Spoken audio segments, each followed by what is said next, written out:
Hello दोस्तों, आप लोग कैसे हैं। आशा करते हैं कि आप लोग ठीक और स्वस्थ होंगे। आज हम क्लास 6 यूपी बोर्ड साइंस का चैप्टर 1 देखेंगे। क्या देखेंगे? दैनिक जीवन में विज्ञान। विज्ञान हमारे दैनिक जीवन में कैसे उपयोगी है।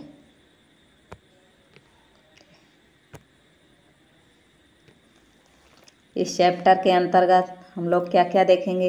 दैनिक जीवन में विज्ञान की भूमिका, परंपरागत एवं वर्तमान परिप्रेक्ष्य में विभिन्न क्षेत्रों में विज्ञान की भूमिका, विज्ञान के अविवेकपूर्ण उपयोग से उत्पन्न समस्याएं, भारतीय एवं अन्य देशों के वैज्ञानिकों का विज्ञान के क्षेत्र में योगदान। ठीक है, आगे देखिए। इस अध्याय में हम इसी 4 टॉपिक पर चर्चा करेंगे। देखिए, मनुष्य स्वभाव से सदैव जिज्ञासु प्रवृत्ति का रहा है। मतलब जानने की इच्छा, नया जानने की इच्छा, मनुष्य के अंदर नया जानने की इच्छा हमेशा से रही है। उसे हमेशा अपने आसपास की दुनिया में घटने वाले प्रत्येक घटनाक्रम में कब, कहाँ, कैसे और क्यों जैसे प्रश्नों के उत्तर ढूंढने की उत्सुकता होती है। मतलब मनुष्य को अपने आसपास दुनिया में घटने वाले प्रत्येक घटनाक्रम कब, कहाँ, कैसे, क्यों जैसे प्रश्नों के उत्तर ढूंढने की उत्सुकता होती है। वास्तव में विज्ञान की शुरुआत इसी उत्सुकता से हुई है। किससे हुई है? नई खोज से। मतलब मनुष्य जानने की इच्छा हमेशा से, नई नई वस्तुओं को बनाने की इच्छा मनुष्य के अंदर हमेशा से जागृत हुई है।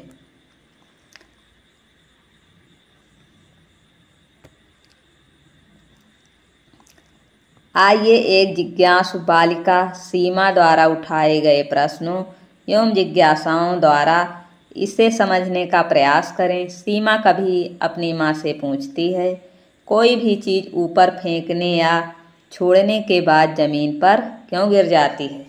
मतलब एक लड़की कौन थी? सीमा थी। वो अपनी मम्मी से प्रश्न पूछती है, अगर हम कोई चीज़ ऊपर फेंकते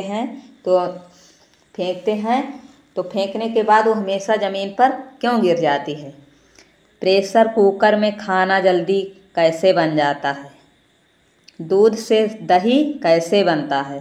फ्रिज में सामान ठंडा कैसे रहता है। चिड़िया कैसे उड़ती है। उसकी माँ इन प्रश्नों का जवाब नहीं दे पाती। किसकी माँ? सीमा की माँ। मतलब सीमा अपने माँ से प्रश्न पूछती है कि हम कोई वस्तु ऊपर फेंकते हैं तो नीचे क्यों गिर जाती है। प्रेशर कुकर में खाना जल्दी कैसे बन जाता है। दूध से दही कैसे बनता है। फ्रिज में सामान ठंडा कैसे होता है। मतलब उसके अंदर नई नई चीज़ें जानने की इच्छा होती है। चिड़िया कैसे उड़ती है। लेकिन उसकी मम्मी जो है जवाब नहीं दे पाती। उसकी माँ ने कहा, मैं इन सवालों के जवाब नहीं जानती हूँ, आप अपनी शिक्षिका से पूछ लीजिएगा।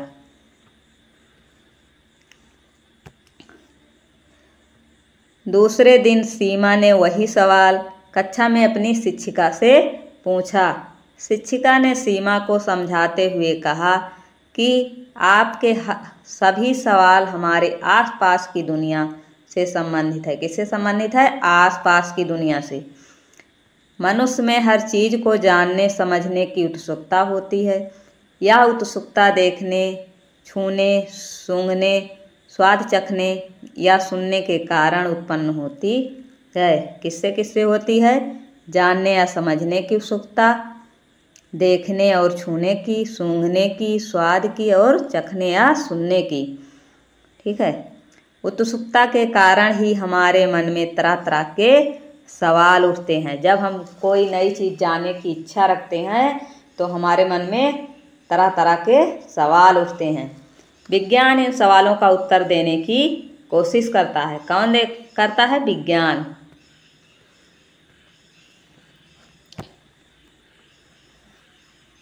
सीमा ने कहा, ठीक है, लेकिन विज्ञान कैसे इन सवालों का उत्तर देता है। किसने पूछा? सीमा ने।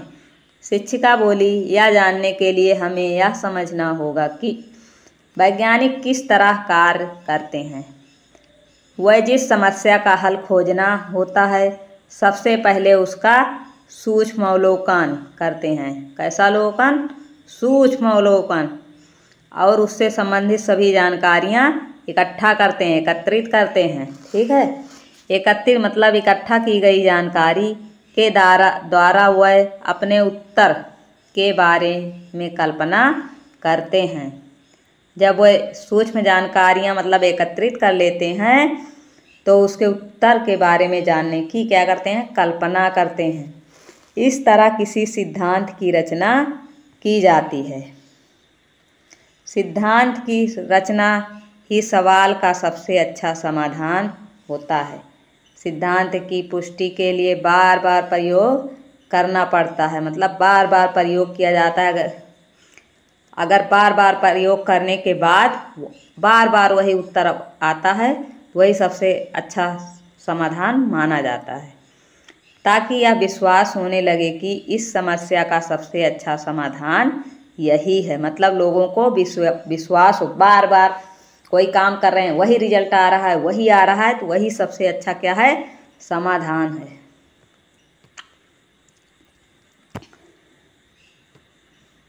शिक्षिका ने बताया, जैसे सीमा का सवाल है कि वस्तुएं हमेशा जमीन पर ही क्यों गिरती हैं। आप रोज देखते हैं कि अगर आप कोई भी चीज़ हवा में उछालें या फेंकें तो वह हमेशा जमीन पर गिर जाती है। क्या ऐसा हर जगह और वस्तु के साथ होता है? यह जानने के लिए आपको कई तरह की वस्तुओं के साथ विभिन्न स्थानों पर प्रयोग करना पड़ेगा। ठीक है, मतलब कोई चीज़ हम हवा में फेंकते हैं, ऊपर फेंकते हैं, तो वो हमेशा जमीन पर आती है। अगर आप ऐसा करेंगे तो पाएंगे कि हर तरह की वस्तु, फूल, पत्थर, सिक्के, कपड़े आदि, चाहे जहाँ से गिराएं वापस कहाँ आएंगे? जमीन पर। चाहे कोई भी वस्तु हो, उसको ऊपर से गिराने पर कहाँ आएगी? हमेशा ज़मीन पर आएगी। चाहे पत्थर हो, सिक्के हो, कपड़े हो, चाहे ज़मीन से कोई भी वस्तु ऊपर को फेंकोगे तो हमेशा क्या होगा? ज़मीन पे आएगी। इसे देखकर महान वैज्ञानिक सर आइजैक न्यूटन ने यही निष्कर्ष निकाला कि पृथ्वी हर वस्तु को गुरुत्वाकर्षण के कारण अपनी तरफ खींचती है, जिसकी वजह से प्रत्येक वस्तु पृथ्वी पर गिरती है। किसके कारण पृथ्वी पर गिरती है? गुरुत्वाकर्षण के कारण। किसने दिया था? Isaac Newton. सीमा अपने प्रश्न का इतना सरल उत्तर पाकर क्या होती है? उत्साहित होती है। मतलब उसके अंदर और जानने की इच्छा होती है। शिक्षिका सीमा के उत्साह को देखकर बोली कि ज़्यादातर उत्तर सरल ही होते हैं, लेकिन उनके उत्तर या सिद्धांत पाना अक्सर जटिल होता है। वैज्ञानिक किसी भी समस्या जिज्ञासा का समाधान प्राप्त करने के लिए वैज्ञानिक विधि के विभिन्न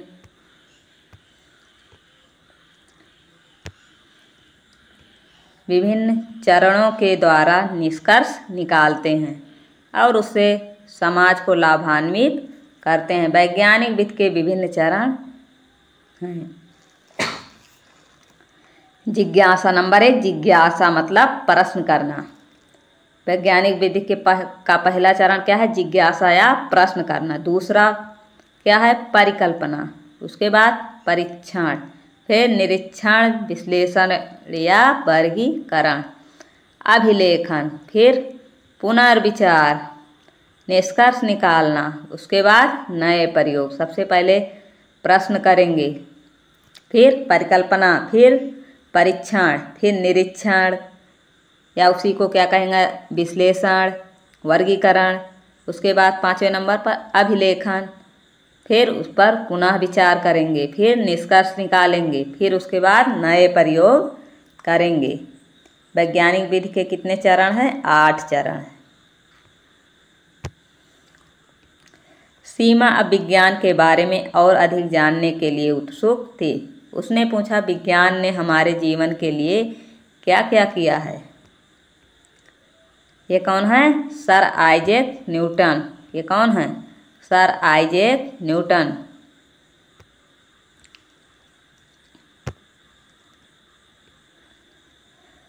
दैनिक जीवन में विज्ञान की देन।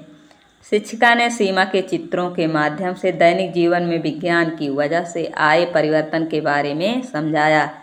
चित्र 1.2 में दिखाए गए साधनों का उपयोग हम दैनिक आवश्यकताओं में करते हैं। कृषि कार्य शीघ्र हो इसलिए ट्रैक्टर, मतलब कृषि कार्य जल्दी हो इसलिए ट्रैक्टर, और अन्य कृषि यंत्र जैसे thresher machine, seed drill, harvester आदि विज्ञान की ही देन है।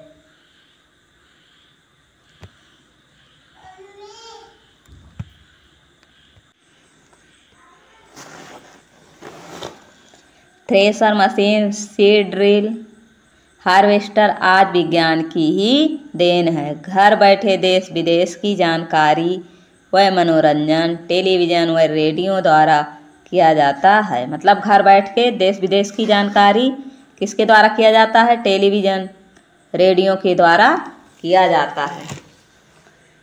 गैस के चूल्हा द्वारा शीघ्र खाना पक जाता है। शीघ्र मतलब गैस चूल्हा पे जल्दी खाना बन जाता है। इससे समय और श्रम की बचत होती है तथा प्रदूषण भी कम होता है।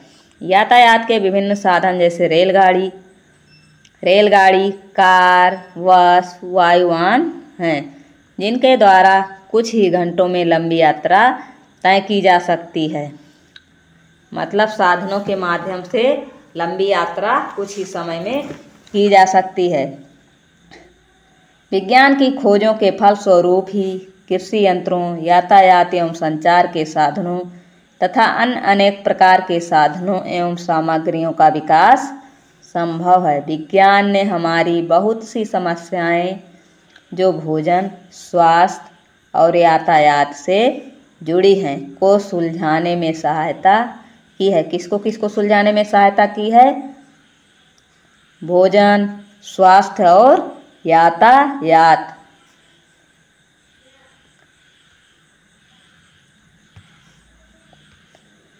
पंप तथा नहरें सिंचाई के लिए पर्याप्त मात्रा में पानी उपलब्ध कराती हैं। कौन उपलब्ध कराती हैं? पंप और नहरें। आज उत्तम बीज, उर्वरक तथा कीटनाशक दवाएं उपलब्ध हैं। आज कौन कौन सी दवाएं उपलब्ध है? उत्तम बीज उपलब्ध है, उर्वरक उपलब्ध है, कीटनाशक दवाएं उपलब्ध हैं। इसी प्रकार मनोरंजन के क्षेत्र में, संचार के क्षेत्र में, चिकित्सा के क्षेत्र में, किसके मनोरंजन, संचार, चिकित्सा और शिक्षा के क्षेत्र में विज्ञान ने अभूतपूर्व योगदान दिया। समाचार पत्रों और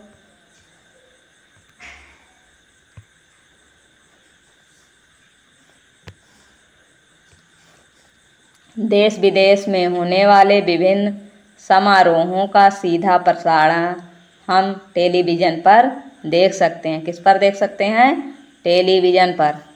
टेलीफोन और मोबाइल फ़ोन द्वारा हम दूर स्थित किसी भी व्यक्ति से बात कर सकते हैं। किसके द्वारा? टेलीफोन और मोबाइल से। यह सभी विकास विज्ञान द्वारा ही संभव हो पाए हैं। किसके द्वारा? विज्ञान के द्वारा। विज्ञान से ही टेलीफोन और मोबाइल फ़ोन बन पाए हैं। मनुष्य सदा से ही अधिक ज्ञान प्राप्त करने और उसका सही रूप से अनुप्रयोग करने के लिए प्रयत्नशील रहा है। आप भी बहुत सी नई खोजों के बारे में जानने को इच्छुक होंगे। देखिए ट्रेन, फैन, बस, कार, ट्रैक्टर, पंखा, टेलीविज़न, ये क्या है? दूरसंचार। ये क्या है? दूरसंचार प्रणाली। ये बल्ब, हवाई जहाज, टेलीफोन, ये सब क्या हैं? संचार के साधन हैं। मतलब नई नई खोजें हुई हैं।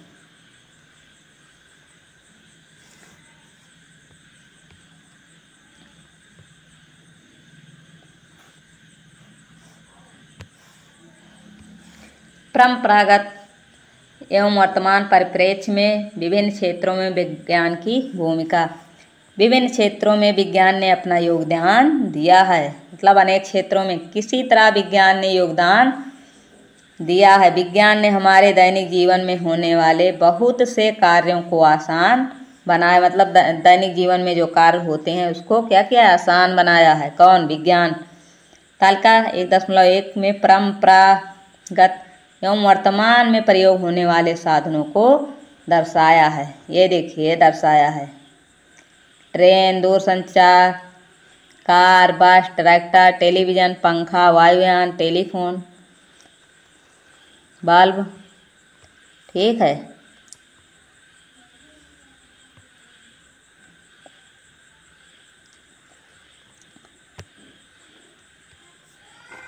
ये देखिए, परंपरागत प्रयोग में आने वाले साधन वर्तमान में विज्ञान की देन। भोजन, मिट्टी का चूल्हा। क्या है? परंपरागत प्रयोग में आने वाले साधन, मिट्टी के पारंपरिक बर्तन, धातुओं से निर्मित बर्तन। वर्तमान में गैस चूल्हा, विद्युत, oil, solar cooker, pressure cooker, stainless steel के बर्तन, नॉन स्टिक बर्तन, इंडक्शन चूल्हा आदि। कृषि के क्षेत्र में क्या है? बैल, कुआं, हल, राहट, गोबर की खाद परंपरागत में है। वर्तमान में क्या है? ट्रैक्टर, नहरें, ट्यूबवेल, रासायनिक उर्वरक, यूरिया, फास्फेट, पोटास, उन्नत बीज, कीटनाशक। ये सब क्या है? वर्तमान में विज्ञान की देन है। ये देखिए, यातायात में बैलगाड़ी, तांगा, ऊंट, घोड़ा गाड़ी, खच्चर आदि। वर्तमान में क्या? साइकिल, कार, बस, स्कूटर, रेलगाड़ी, वायुयान, पानी की जहाज। मनोरंजन के क्षेत्र में क्या क्या है? नाटक, नौटंकी, बिरहा, कठपुतली, नृत्य आदि। वर्तमान में क्या है? Radio, transistor, television, cinema, video game, DVD आदि। संचार के क्षेत्र में संदेशवाहक, डाक द्वारा। वर्तमान में क्या है? Telephone, mobile, fax, email, computer, internet, Telegram. ये सब क्या है? वर्तमान में है। चिकित्सा के क्षेत्र में देखिए,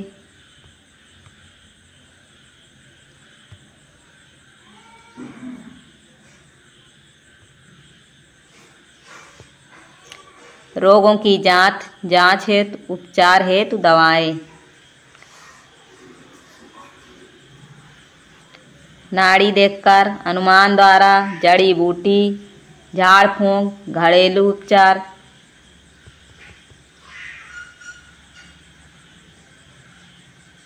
खून का परीक्षण, x-ray, ultrasound, CT scan, endoscope, antibiotic.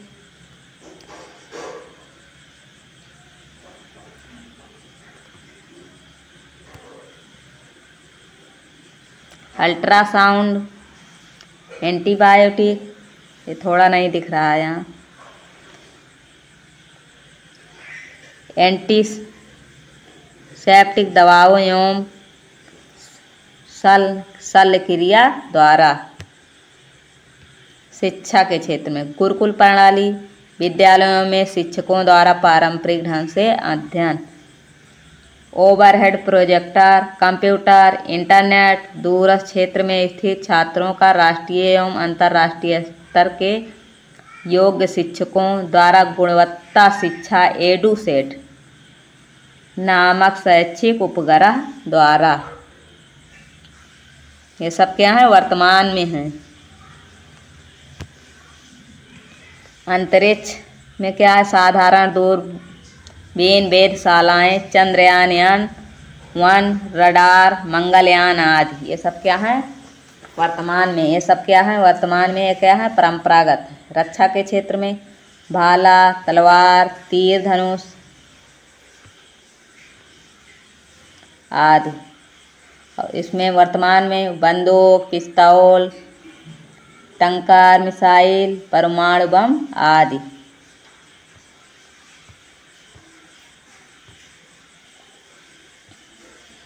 विज्ञान के दुरुपयोग से उत्पन्न समस्याएं। विज्ञान ने अनेक असंभव लगने वाली बातों को भी संभव दिखाया है। विज्ञान ने क्या किया है? जो असंभव था उसको भी संभव करके दिखाया है। जीवन का कोई भी क्षेत्र ऐसा नहीं बचा है जिसे विज्ञान ने प्रभावित ना किया हो। मतलब जीवन का कोई भी ऐसा क्षेत्र नहीं है जिसे विज्ञान ने ना प्रभावित किया हो। विज्ञान से मनुष्य को जहाँ अपार सुविधाएं प्राप्त होती हैं, वहीं इसके दुरुपयोग, असंयमित उपयोग से अनेक समस्याएं भी उत्पन्न हुई हैं।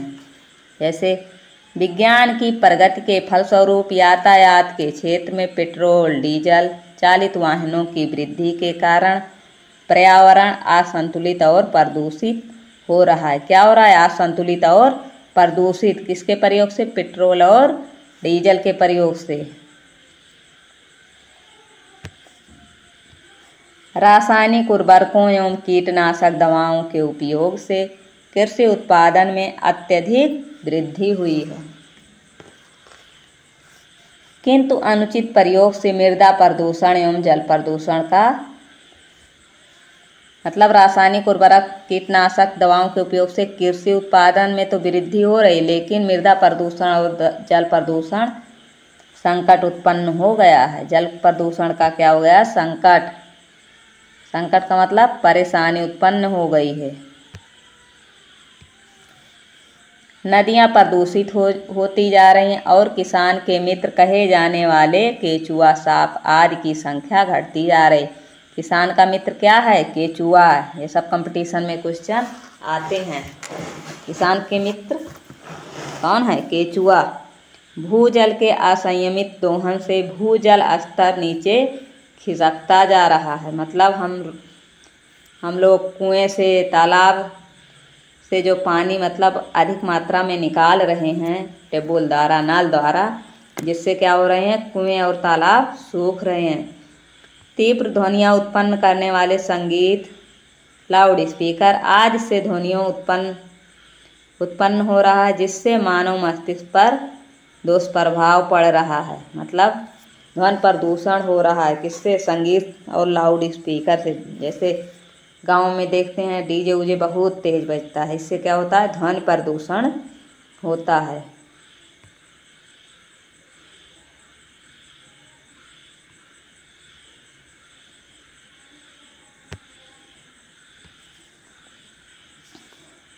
मानव बस्तियों में कूड़े कचरे एवं अपशिष्ट पदार्थों के निस्तारण की समुचित व्यवस्था के अभाव में मानव जीवन संकट ग्रस्त हो गया है।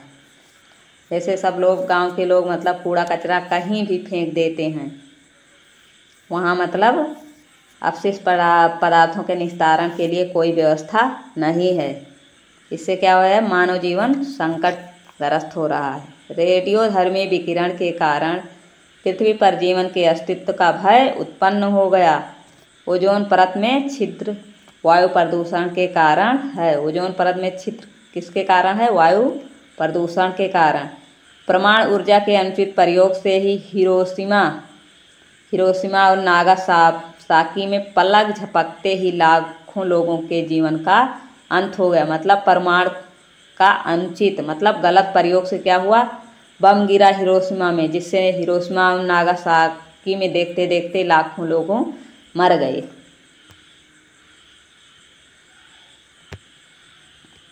रेफ्रिजरेटर तथा एयर कंडीशनर से प्रयुक्त गैसों से वायुमंडल में क्लोरोफ्लोरोकार्बन की मात्रा में वृद्धि हो रही। किसके कारण क्लोरोफ्लोरोकार्बन की मात्रा में वृद्धि हो रही है? रेफ्रिजरेटर, एयर कंडीशनर, जो हम लोग बालों में लगाते हैं कंडीशनर। रेफ्रिजरेटर का मतलब जो फ्रिज घरों में रहती है, इससे क्या हो रहा है? क्लोरोफ्लोरोकार्बन बढ़ रहा है, जिससे ओजोन परत का निरंतर क्षरण हो रहा है। सड़कों पर दौड़ते वाहनों का धुआं, पेट्रोल डीजल के दहन से वायु में कार्बन ऑक्साइड, नाइट्रोजन के ऑक्साइड की वृद्धि हो रही है, जिससे सिरदर्द, दमा, अस्थमा आदि रोग हो रहे हैं।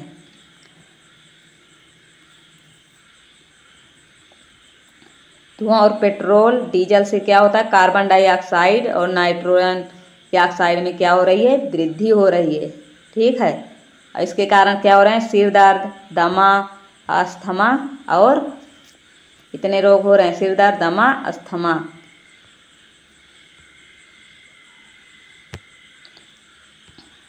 वैज्ञानिक खोजों में भारतीय एवं विदेशी वैज्ञानिकों का योगदान। सीमा ने अपनी शिक्षिका से अनुरोध किया कि मुझे उन वैज्ञानिकों की खोजों के बारे में जानने की बड़ी उत्सुकता है जिन्होंने महत्वपूर्ण खोजें की हैं। शिक्षिका ने उसे बताया कि प्राचीन काल से ही भारतीयों ने वैज्ञानिक खोजों के क्षेत्र में नेतृत्व किया है।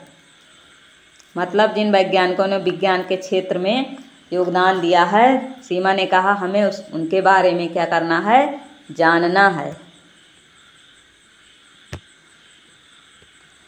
प्राचीन भारतीय वैज्ञानिक चरक ने जड़ी बूटियों के औषधीय गुणों के द्वारा रोगों के उपचार की विधि का विकास किया।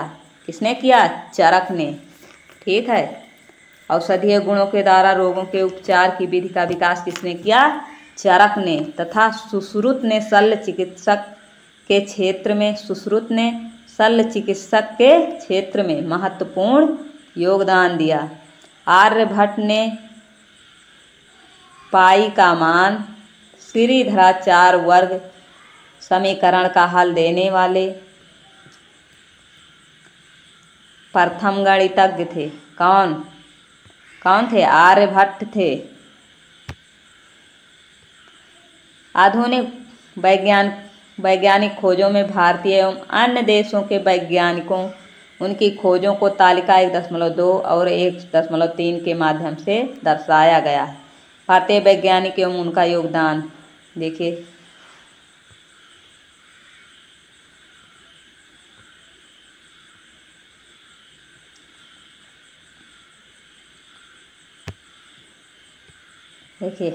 वैज्ञानिक का नाम इधर है और विज्ञान के क्षेत्र में योगदान इधर। जगदीश चंद्र बोस ने पौधों की संवेदनशीलता दिया है। क्या दिया है, पौधों की संवेदनशीलता किसने दिया है, जगदीश चंद्र बोस ने। सर सीवी रमन ने क्या दिया है, प्रकाश का परिकीर्णन और या रमन प्रभाव। एस रामानुजम ने क्या दिया है, संख्या सिद्धांत। एस.एन. बोस ने क्या दिया है, quantum mechanics, God particles. Meghnath Saha ने क्या दिया है, तापीय आयनीकरण या साहा समीकरण। टी.आर. शेषाद्रि ने क्या दिया है, ऑर्गेनिक केमिस्ट्री या औषध विज्ञान। होमी जहांगीर भाभा ने क्या दिया है, परमाणु कॉस्मिक विकिरण। विक्रम साराभाई अंतरिक्ष अनुसंधान। इसको सब लोग याद कर लेंगे, ये बहुत पूछे जाते हैं परीक्षाओं में।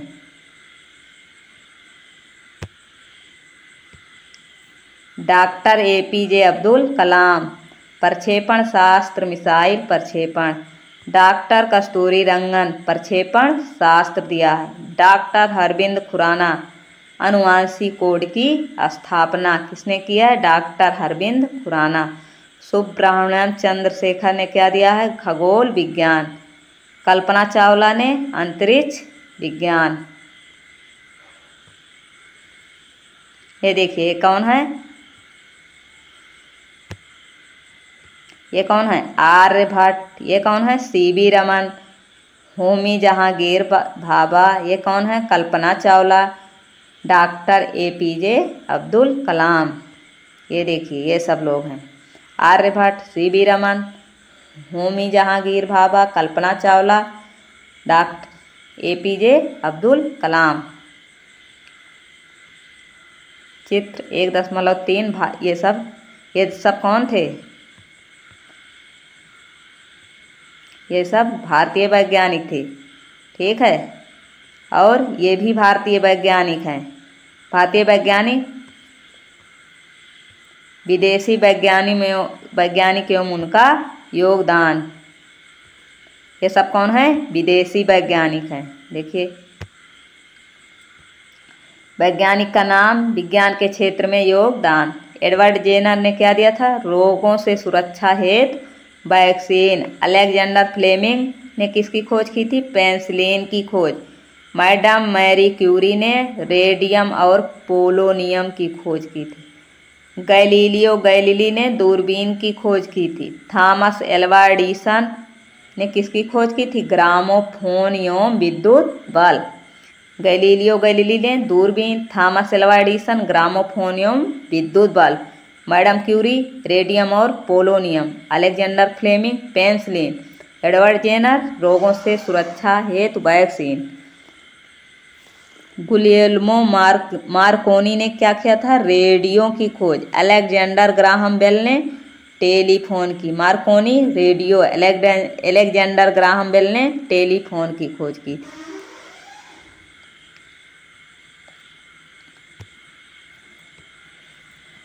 सर आइजैक न्यूटन ने किसकी खोज की थी? गुरुत्वाकर्षण का नियम और गति के सिद्धांत।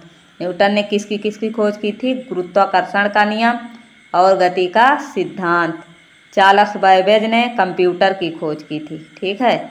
माइकल फैराडे ने किस क्षेत्र में योगदान दिया? डायनमो। विलियम रोंटगेन ने एक्सरे की खोज की। जॉन लोगी बेयर ने टेलीविजन।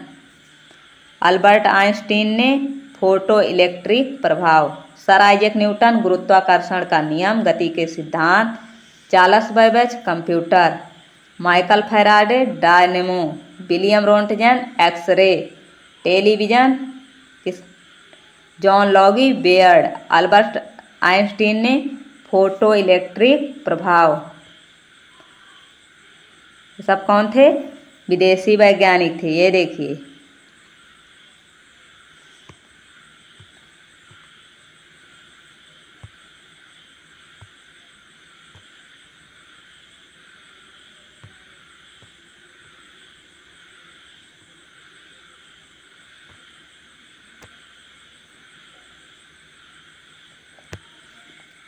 देखिए भारतीय एवं विदेशी वैज्ञानिक जिन्हें नोबेल पुरस्कार से सम्मानित किया गया। किस पुरस्कार से? नोबेल पुरस्कार।